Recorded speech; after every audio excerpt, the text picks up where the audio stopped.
This is what you must learn in a short time to beat the Axis. You will take our bombers through to smash the Axis.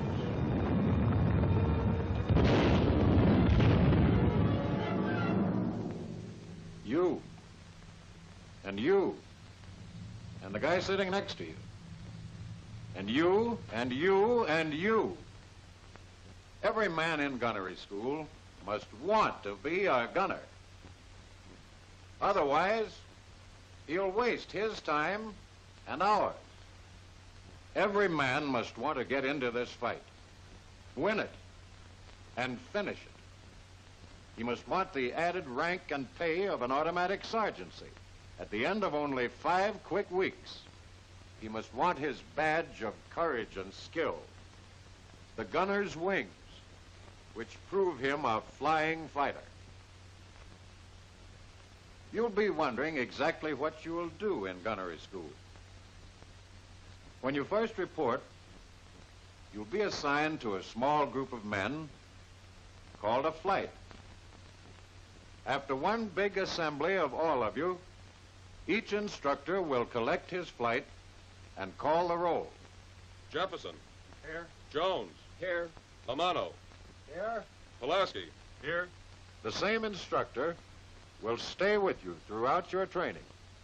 He is the boss. He will take charge of every hour of your training. His job is not to pass you or eliminate you, but to teach you.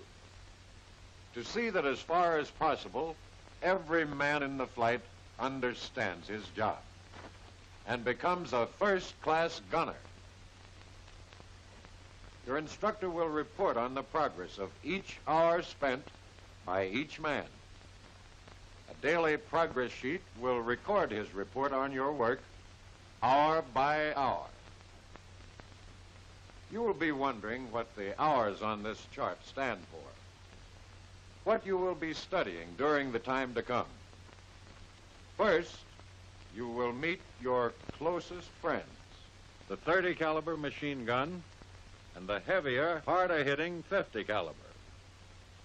You will have to be intimate friends with these guns so that you can call them by their first names: bolt, barrel, cover plate, lever, slide, spring, pin, and stud. You will learn how to take the guns apart and how to put them together again.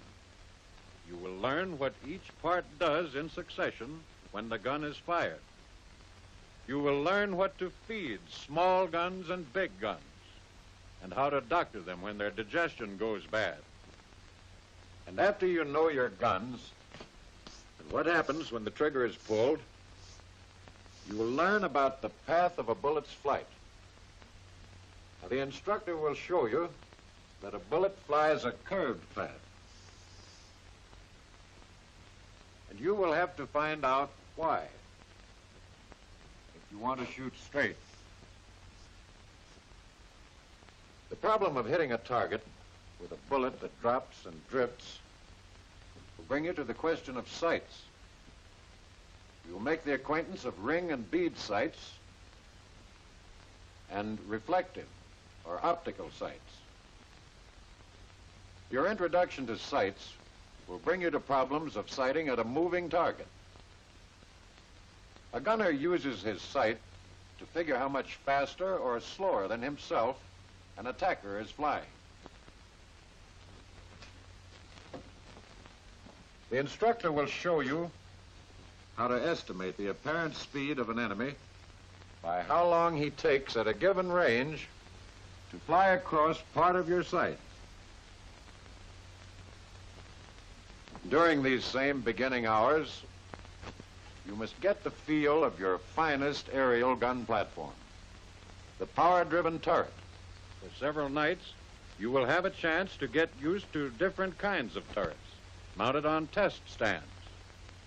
You will move the guns as if you were tracking an enemy fighter. The feel of the controls will become easy and natural.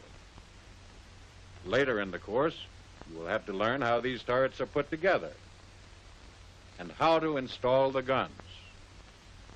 Turret manipulation brings you closer to fighting in the air. The bombers which carry these turrets fly at high altitudes, where the air is cold and thin. A medical officer will tell you what clothes and equipment keep you fit to fight high upstairs. Up with these bombers, in your turret, on constant alert over long hours, your fellow crew members depend on your being strong and fit. You will have the chance to prepare yourself for this, too, in gunnery school. By this time, you will be ready to start firing guns at moving targets. First, with a BB machine gun at an indoor range, you will begin to learn how to aim ahead of your target if you want to hit it. Then, outdoors on the skeet range, with 12-gauge shotguns, tracking and leading the target will become instinctive. Your first experience firing a machine gun will be on the malfunction range. Something will at once go wrong with your gun, and you will be expected to figure out what is wrong each time your gun jams or stops firing. Don't worry, you'll find the answer. You'll spend a few evenings cleaning and adjusting the guns that other classes fired during the day until you know a machine gun better than its mother does. When you fire these guns at aircraft or at surface vessels, you've got to be sure you're firing at an enemy. So you have to study enemy silhouettes, and with aircraft, learn their wingspans, so as to judge their distance from you by how much of your gun sight they fill. This is one of the most important things you must master here at school: estimation of range.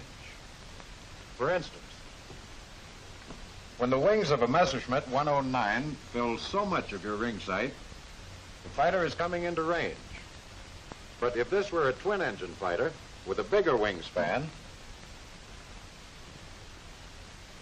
he would be too far away to shoot at.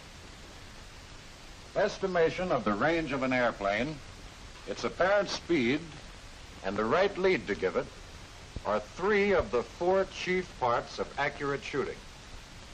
The fourth is harmonization of the gun with the sight. You sight your target along a straight line. Your bullet fired in the same direction will not fly straight. It will drop below the target. So the gun must be pointed up. Then the bullet will drop into the target. This process can be figured out by arithmetic for a given range. After you do the figuring, you can make a chart and line up the gun barrel with this disc and the sight with this mark. When you know how to do this, you can bore sight a gun and shoot it on the ground range. Point-blank range and distant range. Fix targets by day to learn the effect of range, and by night to learn how to use tracer ammunition. Then, moving targets to learn how to estimate lead. Handheld guns and turret guns.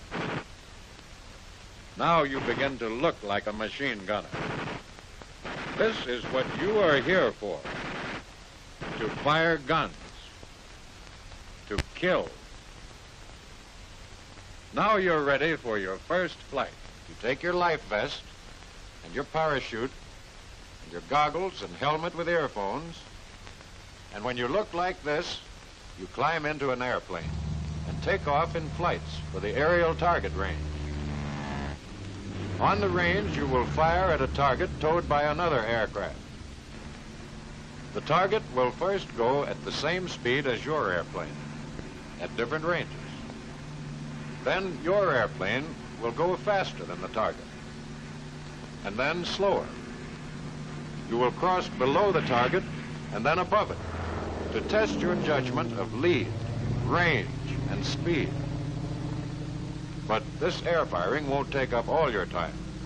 The rest of the day, you can practice turret maintenance and gun installation. Back in the classroom for further study, you must learn visual signals needed for communication with blinkers in international Morse code. In a darkened projection room, entertaining trainers are used to improve your shooting at moving aircraft targets shown on a screen. This will give you good practice and a lot of fun finding out how to lead a fighter coming in for an attack. At the end of your course, you will fly in formation to practice gunnery control and gunnery tactics. 2 AT-12s, upper green quarter, 1,000 yards. All gunners on target.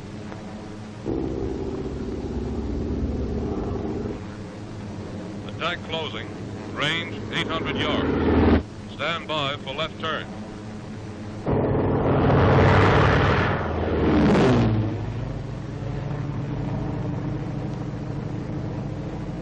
This is only make-believe, for practice. But when you have learned it, when you have learned your academic work, when you have scored high enough on ground and air targets, when you have passed your final examination and received your gunner's wings, then it will not be make-believe anymore. Then the success of a mission will depend on you. Then you will have to be good.